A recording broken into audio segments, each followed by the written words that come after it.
8 నెలల పసికందు పునర్విక ఈ భూమి మీద తన బతకడానికి కేవలం కొన్ని రోజులు మాత్రమే మిగిలి ఉన్నాయంటే కన్నవాళ్ళ గుండె ఎంత పగిలిపోతుందో ఒక్కసారి ఊహించండి. ఆ పాపకు వచ్చిన జబ్బు పేరు SMA టైప్ 1. ఇది కండరాల వ్యాధి కాదు, బిడ్డ నరాలను సైలెంట్గా తినేసే రాక్షసుడు.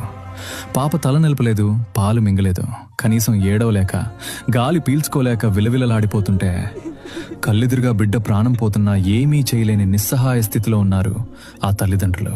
ఈ వ్యాధికి మందుంది, కానీ దాన్ని కొనాలంటే ఆ కుటుంబం బతుకున్నంత కాలం రక్తం అమ్ముకున్నా సరిపోదు.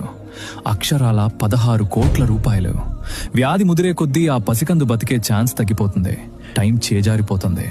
నేను మిమ్మల్ని ఈ వీడియోలో ₹1 కూడా అడగట్లేదు, కింద ఎలాంటి అకౌంట్ నెంబర్లు QR కోడ్లు ఇవ్వట్లేదు. కానీ ఒక అన్నలా ఒక తమ్ముడులా మీకు దండం పెట్టి అడుగుతున్నా, దయచేసి ఈ వీడియోని ఇగ్నోర్ చేయకండి. దయచేసి దీన్ని మీ వాట్సాప్ గ్రూపుల్లో స్టేటస్లో షేర్ చేయండి. మీరు చేసే ఒక్క షేర్ వల్ల ఈ విషయం ఆదుకునే పెద్ద సంస్థలకో ప్రభుత్వానికో చేరొచ్చు. ఏమో, మీ ఒక్క షేర్ ఆ 8 నెలల పసికందుకి ప్రాణభిక్ష పెట్టొచ్చు. ప్లీజ్ ఒక్కసారి షేర్ చేయండి.